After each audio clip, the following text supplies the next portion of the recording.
Hindi, ikaw yung nakikinig eh. Ikaw ang dapat mag-isip. Bahagi yun. Kasi ang bawat isa pwede magsalita sa ayon sa kanyang kakayanan. At may kanya-kanyang dahilan, katulad ng pinamanig sa Ebanghelyo natin sa araw na ito. Binigyan ng paglilinaw na Jesus ang mabuting pastol at ang isang pastol na tawagin natin ay upahan. E kung doon kayo makikinig sa upahan, ay sabi nga natin, ay kinakailangan ay ngayon pa man din, dapat may maliwanag na kayo pamantayan kasi sayang yung pagkakataon sa magkarating panahon na tsaka yung malaman na mali pala yung pinakinggan ko, isuray yung tunay, napahamak na kayo. Ay, sabihin natin ay, charge na lang to experience. Pwede. But you could not always be charged to experience. Mauubos yung inyong charge to experience. Pinakailangan tayo ay matuto na tumingin sa peke at tunay na pastor. Bahagi ng pagkilis. Paano? Siguro po, yung ilang mga pamantayan natin sa mga nakalipas na linggo, ay pwedeng tumulong sa atin. Noong unang linggo, anong sabi natin? Anong sabi ni Jesus? Ay magkita tayo sa Galilea. Magkita tayo sa Galilea. So, an encounter, siguro naman, bagaman po ngayon, makita ko natin yung traditional na pagkilos natin ito, face to face. Pero gawa ng globalization at gawa ng internet, may mga tinatawag tayo ngayong virtual at kung tawagin natin ay sa pamagitan ng mga bagong teknolohiya.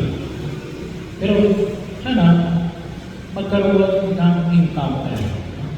Kasi kapag kayo ay nagkausap mismo, nagkausap kayo, kanina sinasabi, iba yung kausap mo, iba yung nakikinig ka lang.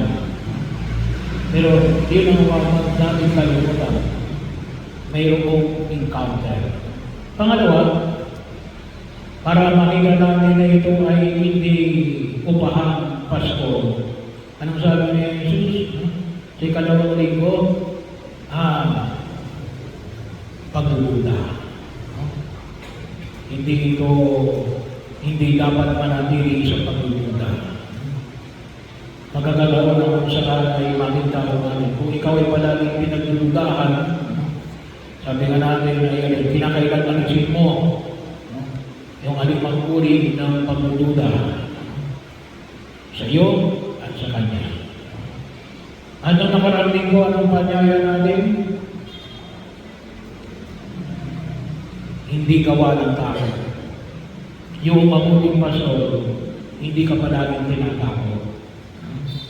Hindi dapat ang pagkilos may mamuhay ka sa takot. Walang paglago kapag ang pagkilos mo ay gawa sa takot. Kalimitan tayo, nasunod tayo kapag tayo ay tinatakot. Dapat malampasan natin yun. Bahagi yun. At dapat yung mabuting pastor ay malampasan din. Makita natin, ito mabuting pastor. Hindi nananakot. Bahagi ng pagkilos at kung saan ay makita ko natin. Bakit? Kasi kapag tayo ang pagkilos natin ay out of faith, anong ibig sabihin niya? Parang maparang bata. Kinakailangan kitang takutin. So ibig sabihin ay hindi ka lumalago. At kapag ang pastor mo ay gano'n, ibig sabihin, hindi ka niyang papayagan na lumago.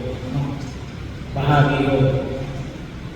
Ito ilan lamang sa panay, pero yun ang makikita natin, who is your pastor?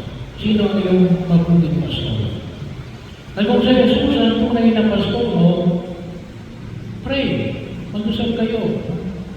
Sana matagpuan niyo yung mga taong talagang pakikinggan niyo, yung mga taong magiging pamantay ninyo ng inyong pagkabuo, ng inyong pagkilos sa daigdig na ito. Kasi kinakailangan namin yung mga taong gagabay sa aming buhay sa daigdig na ito. At sana, ang matagpuan namin ay mabuting pastor. Pangalawa, ang aming pagtugon sa biyaya na pinagkaloob ng Diyos ay tayo rin ay inaanyayahan na maging mabuting pastor sa bawat isa.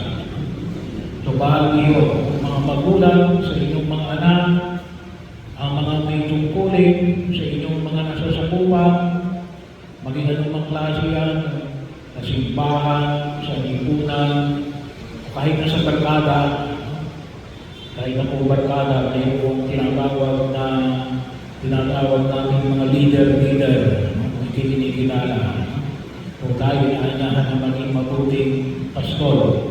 Sa Ebanghelyo, medyo mabigat. Kasi bakit anong sabi ko sa Ebanghelyo? Yung mabuting pastor ay handa, ialay ang kanyang sarili sa kanyang mga lupa. Medyo mabigat yun. Pagbibigay ng sarili.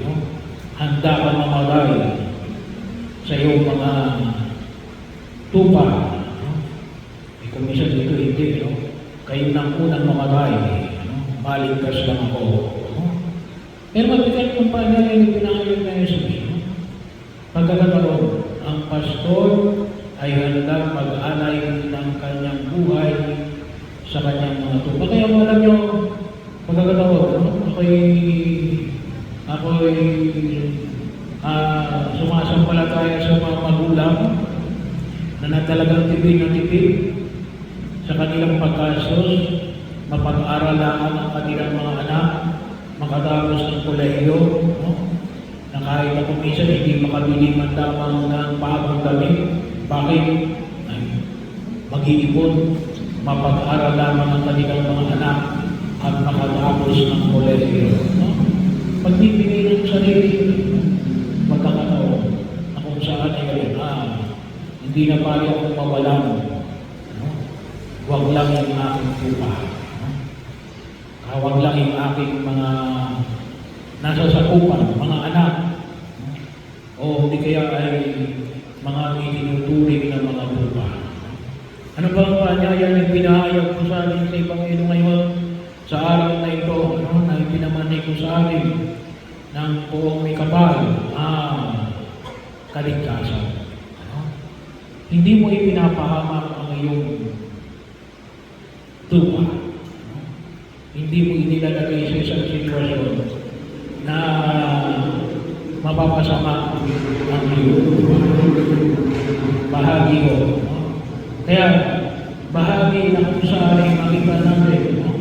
Kaya, mga anak, pagkakataon, sabi nga natin, yung bawal tao may kanya-kanyang pamamaraan ng pagkilos ng alinhan na huwag mapahamak sa iyong mga sasakupan. Sabi nga natin ni Alin, dumating man ang asong bubag, yung upahan, matakas yan. Pero yung mabuting pastor, ito daw po niya yun. Ito daw po niya yung alimang bagay na maaaring makasisira sa kanyang tupa. Kaya kapag nagawag, bahagi yun ng isang mabuting pastor natin, magdudulot ng kaayusan at kaligtasan. Kaya sabi ko rin ako, isa rin paanyaya, lalo na ako sa mga magulang, ay isang bahagi rin na paano yan, hindi yun. Equip your children to praise the word by themselves. Kinakailangan bigyan ninyo ng sapat na mga sangkap ang inyong mga anak na kahit wala na kayong mga magulang, kaya niyang harapin ang hamon ng daigdig.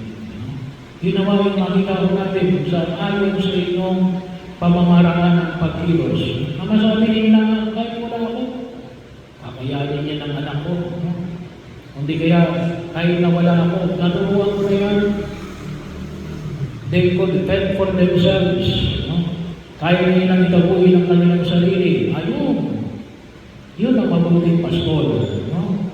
Hindi yung konting bagay lamang tatawagin ka. Bakit hindi nila alam ang gagawin? Hindi mo sila tinuruan. No? Tinuruan mo sila na rin. Palagi kang tawagin. No? Which is wrong. You could not be there forever. No? Hindi ka immortal. No? Ang palagi nanduga sa kanilang tabi at nagapagtanggol sa kanilang mga gawain at pagkilos. Turuan mo sila na kahit wala ka na, alam nila yung kanilang gagawin. So ito po dalawang ito. Una, bahagi yun. Nawa, ang pinakikigyan natin ang mga tao na may tuturin namin ang mabuting pastol. Pangalawa, tayo na niya ng Diyos natin magiging mabuting pastol.